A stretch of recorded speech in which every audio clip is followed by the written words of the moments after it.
everyone, I'm Lynn with Psychic Focus at psychicfocus.blogspot.com. Today's topic is Candida Auris Superbug. So there's a superbug going out around and people are really curious what it's all about. And the question specifically is, hi Lynn, is the Candida Auris a lab-grown superbug that's part of the PTW powers that were in-game to take out the elderly population?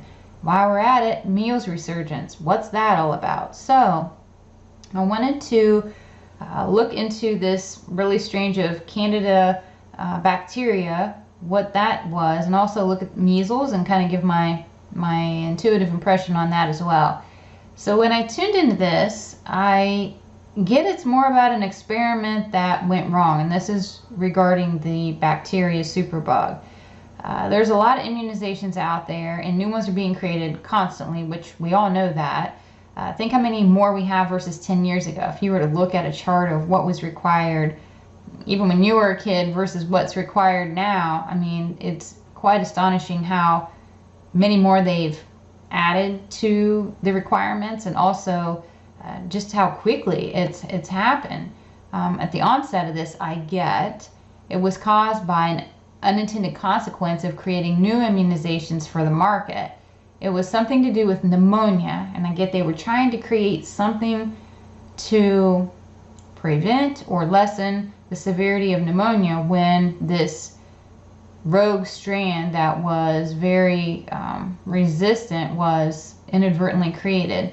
The rush to the market was more about getting a return on the investment made into the research and development, rather than really waiting this out to see what was going to happen. It's like they really rushed at getting out there versus testing it and trialing it and testing it. It feels like some haste was made in order to get this released. They didn't know until it was too late, and the case studies were already infecting others.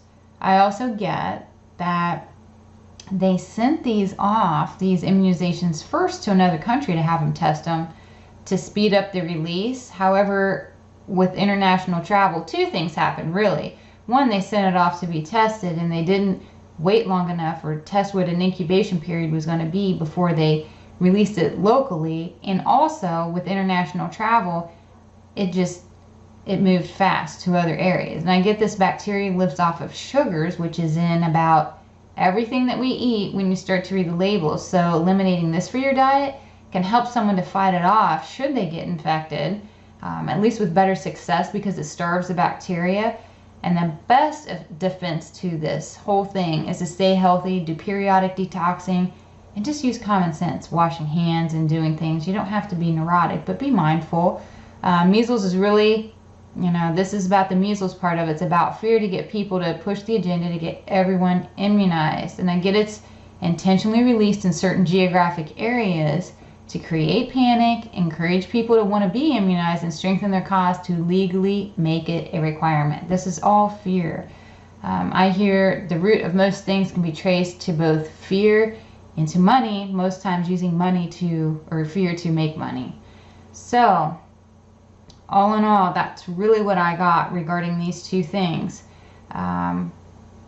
So just be mindful and do your research and really think it through. Think about what ulterior motives are out there. And that was really all I had for this reading. Thanks so much for listening. Like me, share me, leave comments, all those wonderful things. They really help me out. And again, I'm Lynn with Psychic Focus at psychicfocus.blogspot.com. Thank you. Bye.